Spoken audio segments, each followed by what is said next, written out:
I got a follow-up question, and that's something you mentioned earlier. So when you were in the car with former President Obama, could Still the president. Could you tell at that point that he was going to be something special, or that he had something different about him? You know how some people, you talk about basketball player, and you be like, man, I saw him at the playground, and you knew like he got the good stuff. He was a baller, or whatever. Could you tell? So it was actually before that, man. Let me tell you, it was way before that. I knew he was going to be something in December of 2006, and I'll tell you why. Doing all of this social justice organizing work that I did, I used to be on a lot of committees. And I happened to be at a meeting in Washington, D.C., and this Jesuit priest from Chicago and I were having a conversation. And he said something to me. He says, Anton, you remind me a lot of a guy that I hired back in the late 90s or late 80s. And I was like, who did you hire? He said, I hired this guy named Barack Obama, who's now a U.S. Senator. Wow. I was like, how do I remind you of him? And he says, well, both of y'all could be doing a whole lot of other stuff, but you're choosing to spend your time serving other people. And so that kind of piqued my interest to find out who this dude was. And in December 2006, when I finished that meeting in D.C., I went into the airport to fly back to Columbia. And I saw his book on the shelf, The Audacity of Hope. And I was like, man, who is this dude, Barack Obama, that everybody keep talking about? I said, I didn't know nothing about him. I picked the book up, and I read that first chapter. And the first chapter of the book was called Republicans versus Democrats. And what this man was writing in his book was a compelling message that spoke to anybody, whether you was a suburban, white dude or black inner city dude, you could relate to what he was talking about in his book. And I said, man, anybody writing like that, they got something to say. And so when I got the opportunity to sit in the car with him, I mean, a lot of people think we was having a deep political conversation. When I was in the car with Barack Obama, we talked about three things. We talked about Gamecock football and that I was on the offensive line. We talked about our wives because we both felt like that we married up, and if it wasn't for strong women in our lives, who know what we would be doing. And then the third thing we talked about outside of our wives and daughters is we talked about our mother-in-laws, and that if it wasn't for our mother-in-laws, we'd probably be divorced now. And that was the point around he's busy with politics, I was busy with issues, and if it wasn't having a mother-in-law that lived 10 minutes away that could help, babysit the kids and take care of the kids, we'd have probably got beat down by our wives because we were always gone out of the house. And so between that's the kind of stuff we talked about, okay? So it was real, and then what I knew about him is that I knew that, it's like, it could be the playground effect, when you see somebody on the playground, but I would attribute it to is that you see somebody who has got incredibly natural talent. And if they got natural talent, what they call a political athlete, which means ain't nothing you going to throw at him that he can't hit over the fence. Okay? There's no ball that you can throw at him anywhere that he ain't going to be able to slam it down. And if you line him up on a 40-yard line and you doing a 40-yard dash, I don't care how much you stretch, how much you work out, you're not going to beat this guy in 40 yards. And that's what I felt like about Barack Obama. It didn't matter what it was. He could do whatever you gave him to do. Just like Spicer, right? Yeah.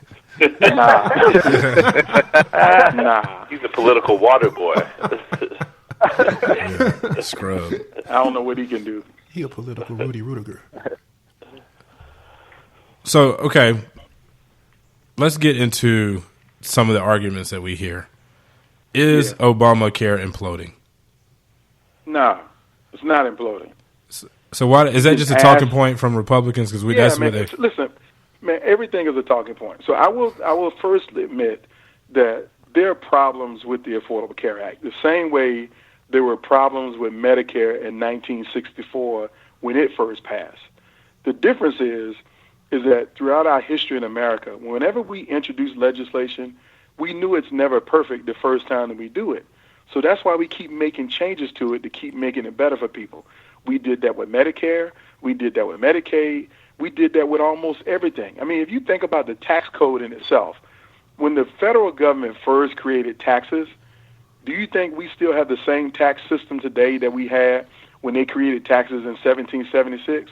Absolutely not. No. It changes all the time. Okay? And so Obamacare has some challenges that we should have fixed for the last 6 years. But you know why we couldn't fix it for the last 6 years? Yep. Because they were obstructionists that didn't want to help us to fix anything. So there are some things that are broken, and they want to say it's imploding. But I will tell you like this. I can point to you to millions of Americans today who can go to the doctor and get treatment and not get denied because they got a pre-existing condition. I can point to you to women who are not being charged 20% more in a premium just because they're a woman the way they used to be able to. I can point to you to families whose lives and loved ones have been saved. Their lives have been saved because they were able to get life-saving treatment that wasn't available to them before the Affordable Care Act. So if you want to call that imploding, that we actually saving lives and people are actually getting health care, then maybe you can call it that. But the problems they want to point out is the insurance market. Okay, so like in South Carolina where I live, the bottom line is this.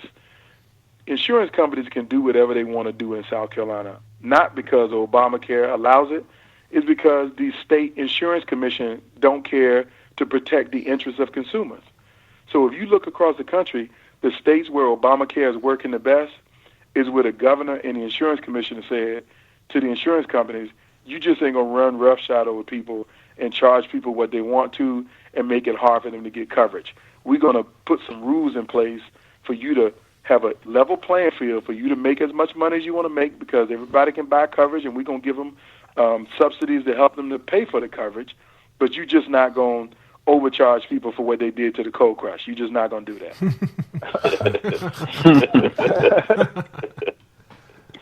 So what's the whole thing? Because now they're saying is that the insurance, and the recent example they're saying is that insurance companies are like pulling out left and right, and they cite there's only one insurer in Iowa.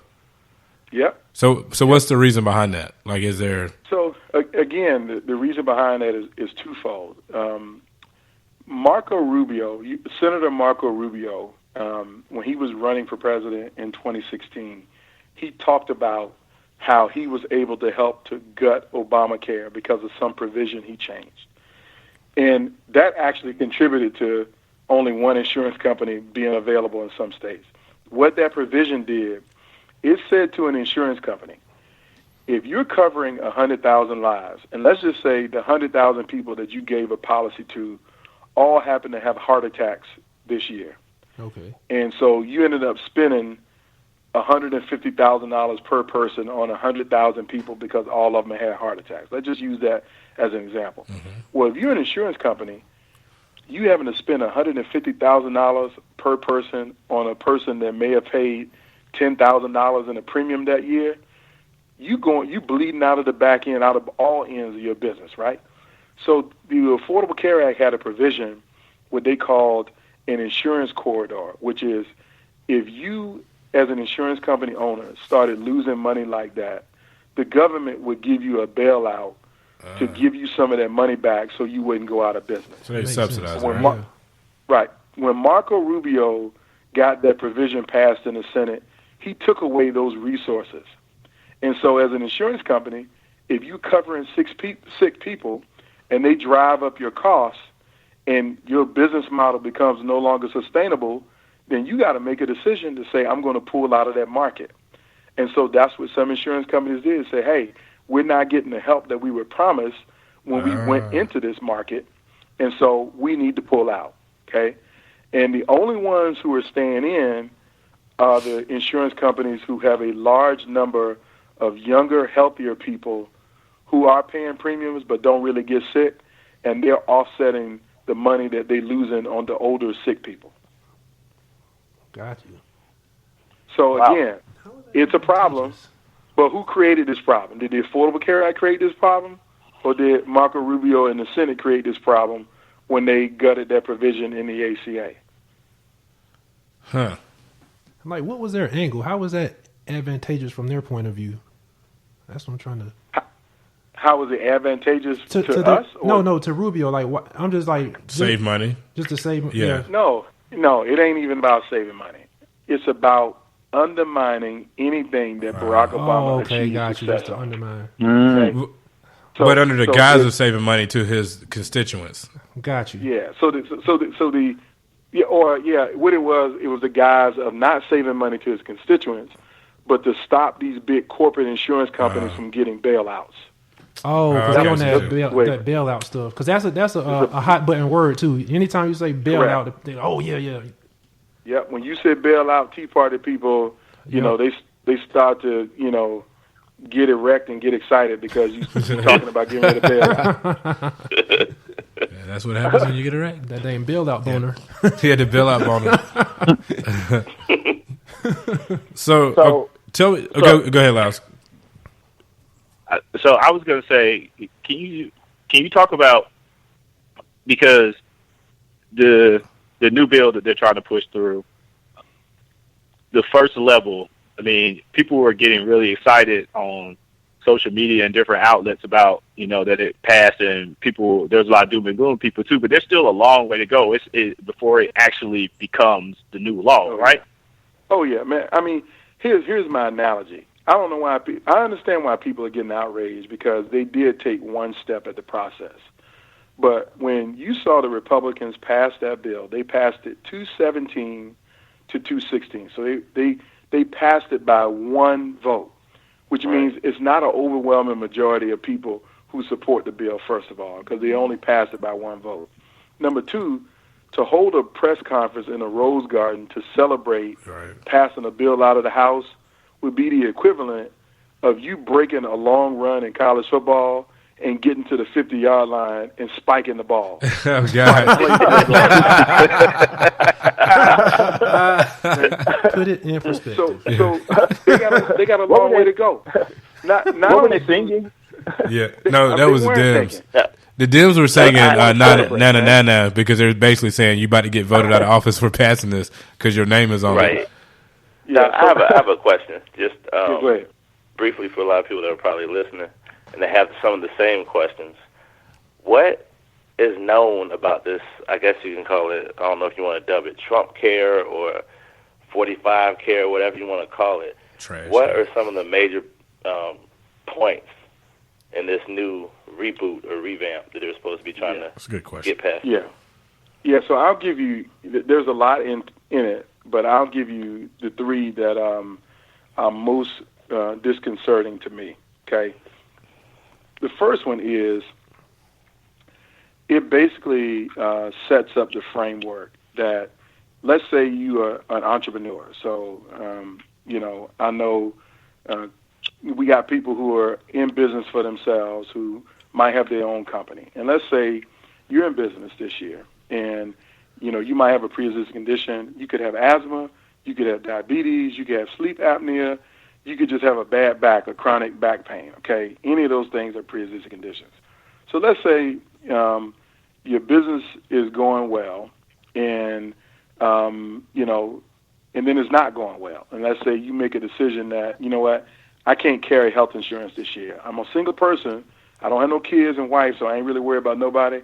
But I think I can make it a year without health insurance coverage. And you drop your coverage.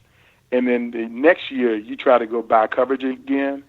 Because you have a pre-existing condition, insurance companies will be allowed to charge you 3 times the amount of money that you paid just a year before.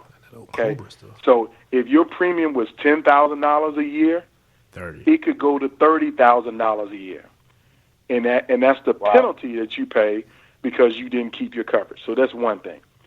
The second thing that the law does is it basically guts about $860 billion out of public programs like Medicaid, that really provides coverage for low-income people. So if you know anybody who lives in a rural community or don't make a whole lot of money, when I say low-income people, I'm talking about a family of 4 that makes less than $48,000 a year, okay?